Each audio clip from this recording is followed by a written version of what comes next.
3 ayat 33. Kutuk Tuhan ada di dalam rumah orang fasik, tetapi tempat kediaman orang benar diberkatinya. Amin.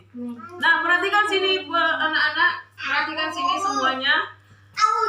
Kutuk Tuhan ada di dalam rumah orang fasik. Ini khusus, kutuk itu tahu kutuk? Kutub Selatan. Kutuk itu kita akan mengalami satu hukuman. Bisa penyakit, bisa ketabrak, bisa penderitaan, kemiskinan,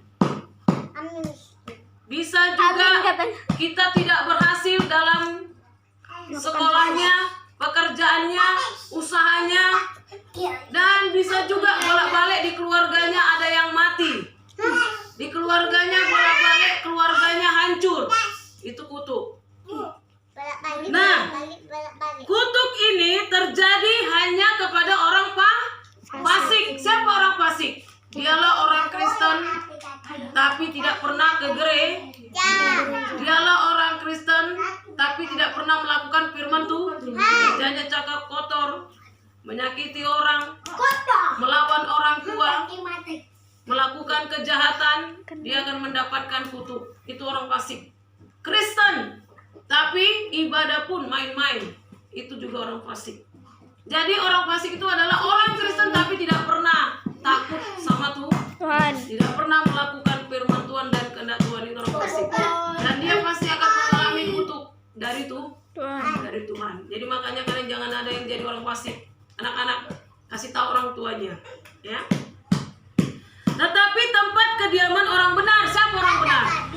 Orang benar ini adalah orang yang percaya kepada Tuhan Yesus, yang setia beribadah, yang melakukan firman Tuhan, yang sungguh-sungguh dalam beribadah, nggak main-main dia.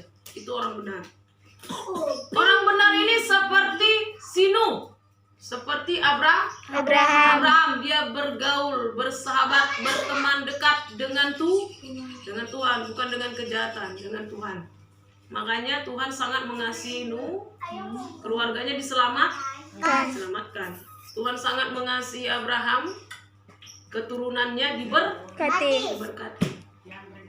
Tetapi kalau orang fasik tidak akan diselamatkan. Tetapi kalau orang fasik keturunannya tidak akan diberkati. Ada dia, orang Kristen kena kutuk, gak punya keturunan, seluruh keluarganya tidak ada keturunan. Kalau ada keturunannya pun mati. Nah, itu juga kutuk. Jadi makanya jangan sampai kita ada yang jadi orang fasik, tetapi jadi orang benar, yang benar-benar takut kepada Tuhan dan yang mengasihi Tuhan. Jadi makanya kita jangan jauhi anakmu. Jangan jauhi Tuhan, jangan jauhi ibadah. Benar tuh si Wilda. Kalau kita menjauhi Tuhan, kita menjauhi diri kita dengan yang namanya beribadah, kutuk ini berlaku sama kita anak-anak. Jadi makanya kasih tahu sama orang tuanya, mak yuk kita ibadah, yuk mak kita ke gereja, yuk mak kita berdoa, yuk mak kita baca firman Tuhan. Kalau mereka nggak mau, tidak masalah. Kalian yang harus berdoa, baca firman Tuhan, hafal firman Tuhan, lakukan firman Tuhan, dan setia beribadah. Makanya Tante selalu bilang, rajin kalian beribadah, baik sekolah minggu, baik juga PA. Karena itu sama juga dengan pelengkap, sama seperti makan. Kalau kau makan mau nasi tok aja, pasti ada pelengkapnya kan? Ikan, nasi, sayur, susu, buah. Itulah yang buat kita sehat.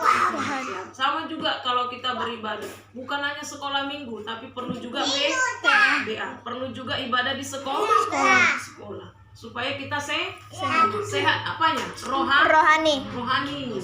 Kita nggak melakukan kejahatan, kita tidak melakukan dosa, karena dosa itu penyakit. Makanya kita harus sehat rohani. Jadi anak-anak, jangan ada di antara kalian yang menyimpan penyakit seperti kebencian, bahkan juga dendam, sakit hati, iri, dengki, ya kan? Itu juga dosa, penyakit. Jadi makanya kita perlu beribadah dengan firman Tuhan supaya kita sehat dan tidak kena kutuk. Karena kutuk Tuhan ada di dalam rumah orang fasik. Jangan ada kita jadi orang fasik, ya. Makanya selalu tante bilang sama kalian, setia ibadah, sungguh-sungguh ibadah, cari Tuhan. Kalau sudah pergi ke PA, pergi juga ke sekolah minggu, supaya semakin diberkati dan menjadi anak Tuhan dan menjadi orang benar. Jadi anak-anak, kita baca sekali lagi firman Tuhannya. Coba kita lihat lagi firman Tuhannya. Amsal 3 ayat 33. 1, 2, 3 ya. Amsal 3 ayat 33. Kutuk Tuhan ada di dalam rumah orang fasik, tetapi tempat kediaman orang benar diberkatinya. Amin. Demikian firman Tuhan.